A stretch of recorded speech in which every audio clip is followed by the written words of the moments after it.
Right కూటమి ప్రభుత్వంపై మాజీ స్పీకర్ తమ్మినేని సీతారాం ఆగ్రహం వ్యక్తం చేశారు. కూటమి సర్కార్ కావాలనే జగన్ కు ప్రతిపక్ష హోదా ఇవ్వడం లేదన్నారు.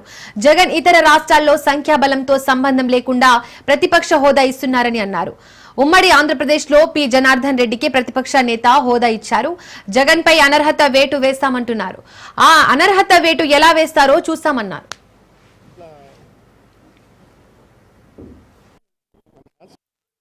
ప్రతిపక్ష హోదాకి ఎంత గుంజుకోవడం ఏంటి?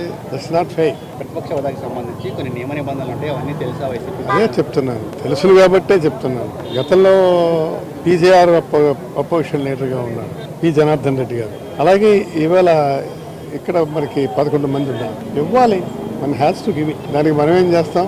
వాళ్ళు ఇవ్వమంటున్నారు, మనం ఇవ్వాలంటున్నాం. Let it be decided. 18 మంది ఎమ్మెల్యేలు కనీసం ఉండాలి అనేది తెలుగుదేశం వాళ్ళు చెప్తుంటారు. వాళ్ళు చెప్తారండి, వాళ్ళు ఏదైనా చెప్తారు. వాళ్ళు చెప్పిన దానికి మేము కొట్టాలా? ఏముంది, మన అపోజిషన్ లో 36 ఎంపీస్. ఏ మాధవరెడ్డి గారు లోక్సభలో లీడర్ ఆఫ్ ది అపోజిషన్. ఏం చేస్తాం? లోక్సభ కంటే ఇది పెద్ద సభ. ఇది అయితే ఏ సభ కాసభే, దానికి ఉన్న శాంక్టిటీ వేరు, అని కాదంటాం లేదు. 60 రోజుల పాటు సభకు రాకపోతే డిస్క్వాలిఫై చేసే అవకాశం ఉంటుంది అనేది కూడా నిబంధన ఉందని నిన్న డిప్యూటీ స్పీకర్ రఘురామకృష్ణరాజు గారు. రైట్ వాళ్ళ నిబంధన ఉందంటున్నారు. మేము చేసి చూడమంటున్నాము. దానికి దీనికి సంబంధం ఉంది. హైకోర్టులో పిటిషన్ పెండింగ్ ఉన్న సమయంలో రూలింగ్ ఇవ్వడం, స్పీకర్ రూలింగ్ ఇచ్చారు, అది చట్టవిరుద్ధం అని జగన్ గారు నేను హైకోర్టులో పిటిషన్.